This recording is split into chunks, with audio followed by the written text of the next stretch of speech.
Mister زید کی حال چال ہے بھائی؟ مسٹر زید بھی فریز ہے بھائی. جی مسٹر زید السلام علیکم، کیا حال چال ہے بھائی؟ خیریت سے ہیں؟ وعلیکم السلام. اللہ کا لاکھ لاکھ شکر ہے. آپ سنائیں کیسے؟ جی میں پاکستان کے شہر کراچی سے بات کر رہا ہوں. کراچی، واہ جناب، بڑا شہر ہے، بہت ہی پیارا شہر. میں 3 مہینے سے کبھی تھا پیارا شہر، اب تو پتہ نہیں. 3 مہینے سے آپ سے کانٹیکٹ کرنے کی کوشش کر رہا ہوں، مگر 3 مہینے پہلے والد کا انتقال ہو گیا تھا تو پھر بیچ میں تھوڑا گیپ آ گیا، تو لاسٹ سیٹرڈے بھی میں 5 گھنٹے ویٹ کرتا رہا ہوں، نمبر نہیں آیا. اللہ آپ کے اموات کی مغفرت کرے اور ہمارے اموات کی مغفرت کرے. حکم کرے میرے بھائی، کیا حکم ہے؟ حسن علی صاحب، میں ویسے تو میں نے ریسرچ کی ہے، میں اس نتیجے پہ پہنچوں کہ بعد رسول صلی اللہ علیہ وسلم اگر اہل بیت کا مقام اگر امت دے دیتی تو آج یہ امت کا حال نہیں ہوتا. اچھا میرا سوال آپ سے یہ حسن علی صاحب، میں مان لیتا ہوں کہ آپ کے عقیدے کے مطابق ہی چلے، میں آپ کی آئیڈیالوجی کو فالو کرتے ہوئے ایک سوال یہ کرنا چاہتا ہوں کہ اللہ پاک نے انسان کو اس دنیا میں بنایا، اس پلانٹ آف ارتھ پر تمام مخلوق سے اپنی سپیریئر. ٹھیک ہے، آواز آ رہی ہے میری؟ جی جی جی. اب اللہ تعالیٰ قرآن میں کہتا ہے خلق الانسان فی احسن تقویم، میں نے انسان کو احسن تقویم پہ رکھا. اچھا اس آیت میں اللہ تعالیٰ یہ نہیں کہتا میں نے کسی کافر کو رکھا احسن تقویم پر، کسی یہودی کو رکھا، کرسچن کو رکھا، یا کسی مسلمان پر. یہاں قرآن میں اللہ تعالیٰ کہتا ہے خلق الانسان فی احسن تقویم، میں نے انسان کو احسن تقویم پہ رکھا. اب میرا سوال یہ ہے کہ جب اس احسن تقویم پر انسان کی ہدایت کے لیے اللہ تعالیٰ نے اپنے انبیاء کرام کو بھیجا، وہ انبیاء کرام اپنی ہدایت، چاہے وہ سوشل ایجوکیشن تھی چاہے اسپریچول ایجوکیشن تھی، وہ انسان کی ہدایت کے لیے اللہ تعالیٰ نے منتخب کیا اور اپنے میسج کو کنورٹ کیا. اب میرا سوال یہ ہے کہ اللہ یاری صاحب کہ اب اس پلانٹ آف ارتھ پر اللہ تعالیٰ نے انسان کی ضروریات زندگی کو رکھا، چاہے وہ قانون فطرت کے لحاظ سے ہو، چاہے وہ انسان اپنی انٹلیکشن اور وزڈم کے ذریعے جو ڈسکور کرے گا، انویشن کرے گا، وہ اس کے ذریعے اللہ ضروریات زندگی کو حاصل کر سکتا ہے. اب قانون فطرت تو کوئی نہیں بدل سکتا، جس طرح سورج جو ہے اربوں سال سے ویسے ہی نکل رہا ہے، آج تک ویسے ہی نکل رہا ہے. چاند کا نکلنا، ہواؤں کا چلنا،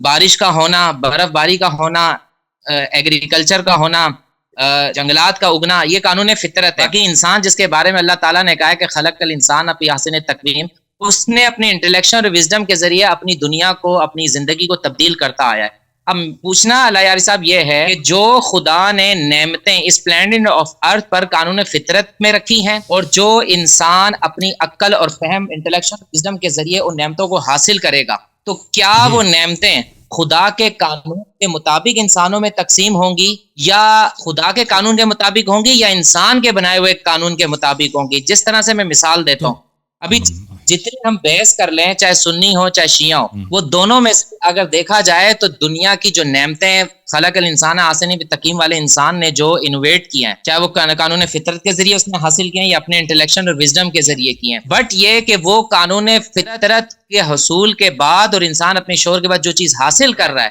اب وہ 3 شخصیات میں دیکھا جاتا ہے، 3 نظریے کے اندر وہ ڈسٹریبیوٹ ہو رہی ہیں. ایک ہے وہ جو اللہ اور رسول کو نہیں مانتے، کافر لوگ. جس طرح ابھی جو دنیا کی جتنی بھی دولت اور نعمتیں تقسیم ہو رہی ہیں، چاہے وہ انسان بنا رہا ہے، چاہے وہ اپنی انٹلیکشن وزڈم تجربے کے ذریعے، وہ کیپٹلزم کے ذریعے انسان کے اندر ڈسٹریبیوٹ ہو رہی ہیں. یہی دنیا کی لڑائی 200 سال سے چل رہی ہے، رشیا اور امریکہ کی کیپٹلزم. اور سوال میرا یہ ہے، اگر اس انسان کو اللہ نے اتنا فہم و فراست دی اور اس کی ہدایت کے لیے انبیاء اتارے، اس انبیاء میں سب سے سپیریئر ہمارے نبی علیہ الصلوۃ والسلام کو اتارا، بقول آپ کہے کہ وہ رسول صلی اللہ علیہ وسلم اپنے بعد انسانیوں ہدایت کے لیے اہل بیت کو دے کے گئے، پھر 12 ائمہ چلے. تو کہنے کا مقصد یہ ہے کہ اللہ یاری صاحب کہ آپ کے پاس وہ ایسا نظام جو انسان کی ہدایت کے لیے، پوری انسانیت کے لیے، قرآن کہتا ہے الحمدللہ رب العالمین، میں تمام جان والوں کا رب ہوں. سوال کیا ہے؟ سوال کرو. اگر اس سوال یہ ہے کہ اللہ یاری صاحب کہ آپ کے پاس اہل بیت کے